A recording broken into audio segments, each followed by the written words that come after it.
So why do we hike in the wild places of the world? Is it for the scenery or to experience nature? Or for the challenge of taking on harsh terrain in adverse conditions?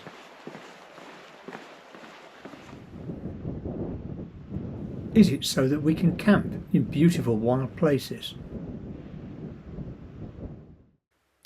Or to experience the companionship of the trail? We found all that and more as we hiked 180 kilometres on the famous Kungsleden trail in Swedish Lapland. So please join us as we spend 8 days backpacking above the Arctic Circle.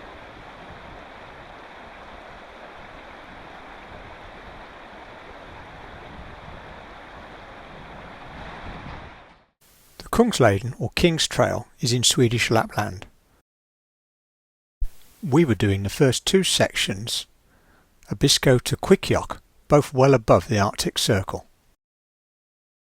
After some last-minute planning checks, finding a place for our excess luggage in Stockholm, and checking in, we were on our way to Kiruna, our hub for this expedition. Kiruna was recently famous for moving its church. In fact, it used to sit opposite the bus station where we caught our ride to Abisko.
After a peaceful night, the next day started with a beautiful bridge and then a stiff climb up and over the plateau separating us from the next valley.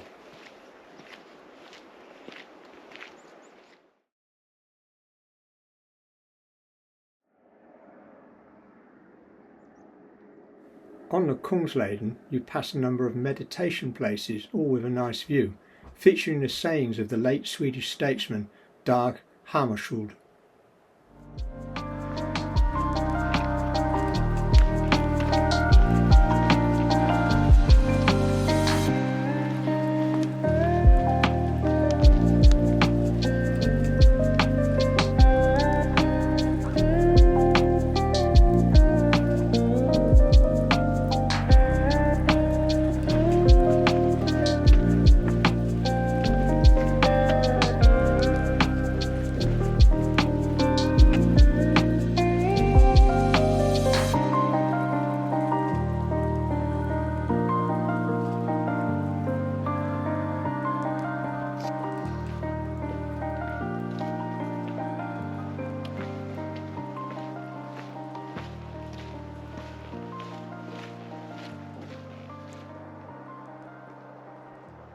We descended to a lake and then followed it to the STF mountain station Abisko at its end.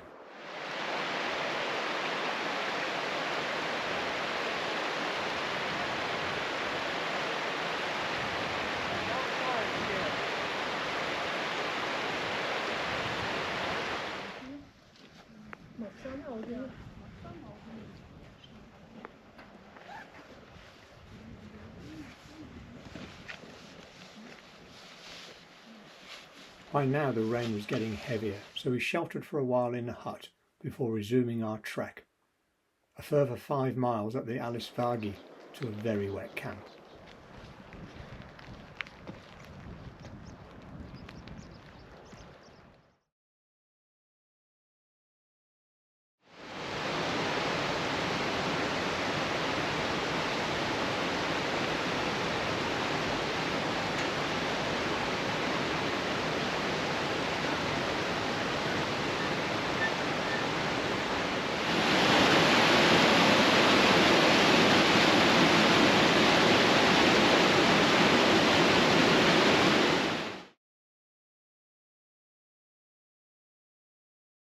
Well, we're just about to start the third day of our trek. Scott's getting ready here. Sorry we didn't film last night. We pitched up and the rain really started.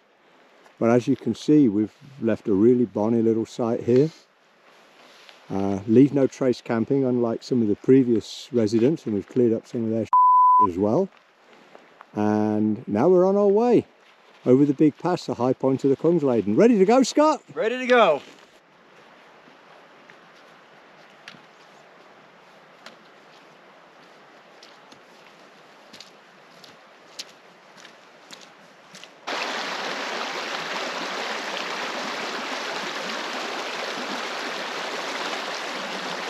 Despite appearances, the rain really wasn't that bad compared with the previous evening.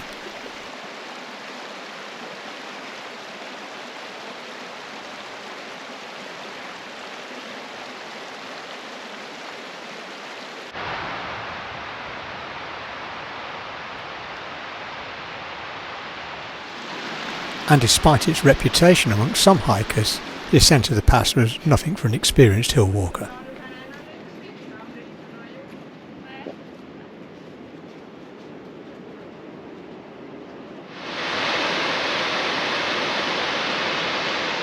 Another beautiful day on Kungsleden. We call light rain like this sunshine, but there is a bit of brightness in the sky up there.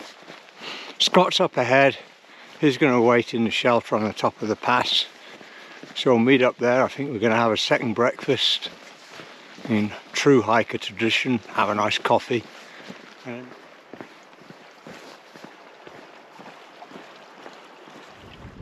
And just like that, at the top of the pass, the heavy rain cleared over, and for the rest of the trip we only had light showers, but mostly sunshine.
We stopped for a late lunch outside the Salka STF hut, and then walked down this beautiful valley before finally making a windy camp on this beautiful spot just past Singi.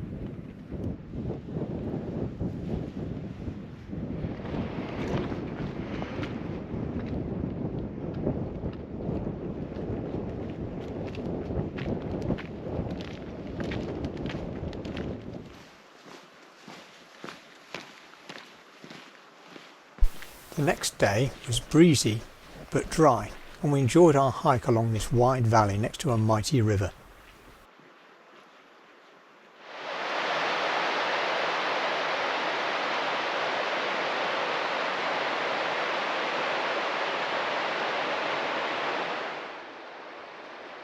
It was here that we met one of the more unusual characters we encountered on Kungsleden, a lady hiking with her dog. Go. So where are you hiking today? I'm hiking to Salka. Okay. So that's a long way to go. And she's too tiny to hike? She usually hikes in the afternoons. Oh, right, okay. Wish I could do that, Scott. As she's very lazy in the mornings. Right. It's her biorhythm. So. All right, thank you.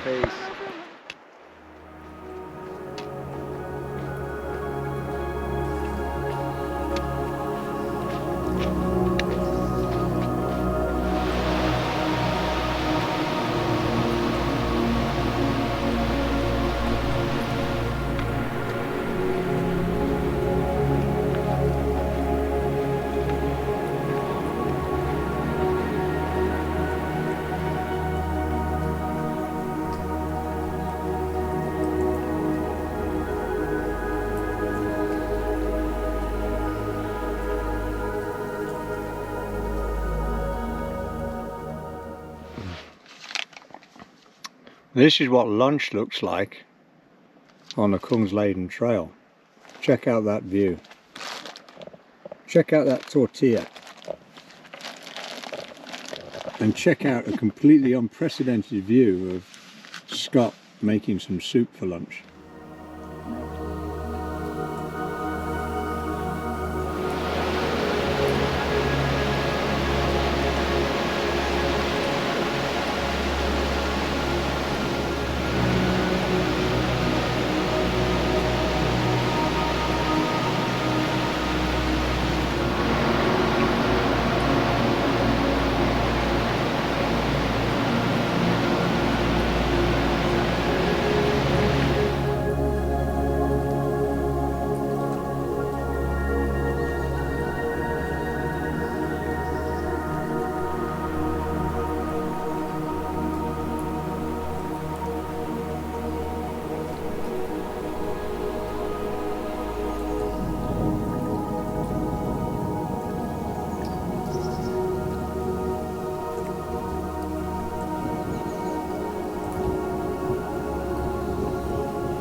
Here's our morning ride across the lake for our Anglo-American French party. Ready for another fabulous day on Kungsleden.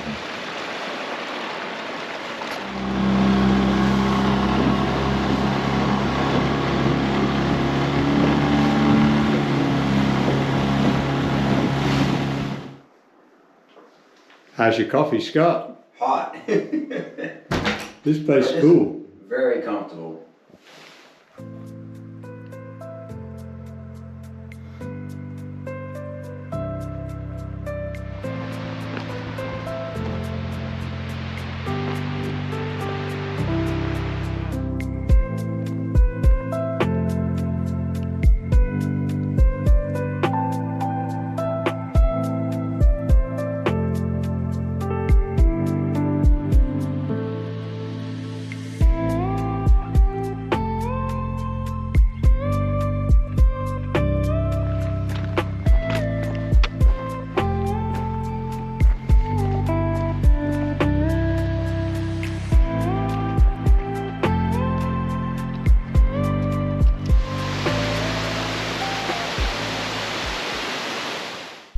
The facilities at Vakatavari STF include a hand wash station,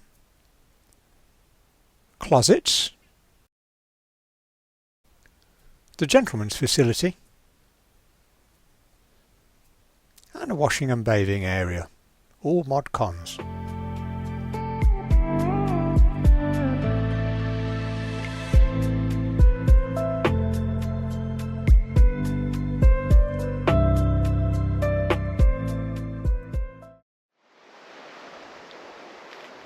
We found a great place to camp close to the hut. By now we were organised and comfortable in our tents.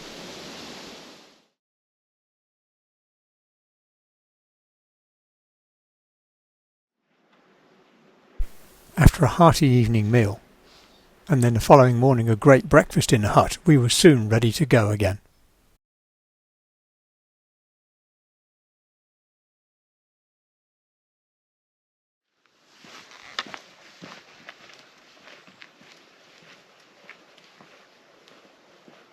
And look at the weather this morning. It's going to be sunny all day apparently. So we're hiking about 12 miles. We've got to do it by 5 to catch a boat. I'm going to hike a couple more miles, find somewhere to camp. It's really coming together us today in Lapland, so let's enjoy the trail.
The next day dawned brightly with beautiful views all around from our camp spot. Then it was just a short walk down to the lake and our final boat crossing.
After the final high plateau with its stunning views, we descended into the forest. It was a tiring walk along a hot, rooty, rocky trail to our last camp spot above a beautiful lake.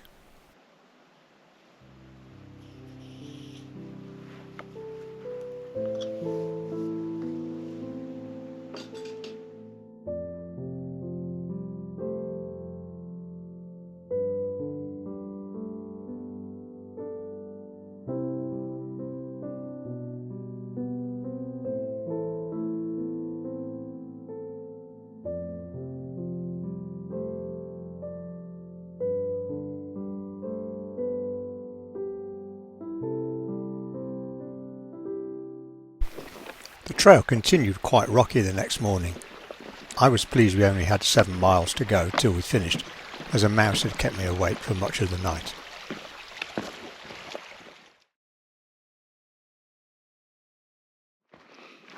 So here's Scott underneath the boulder, leaning boulder that marks 30 minutes from the end of the trail, or our trail anyway, to Quickyot. Scott feels right at home here. We're hiking through this beautiful forest on a rocky, gently descending trail that reminds him a lot of his native Maine. And that was it. We got to Quickyot late morning, we had lunch there, found somewhere to stay, returned to the hut for a lovely evening meal, and then the next morning started the 19-hour journey back to Stockholm. It was an excellent trail, where we saw some stunning views, had some great camps, and met some lovely people.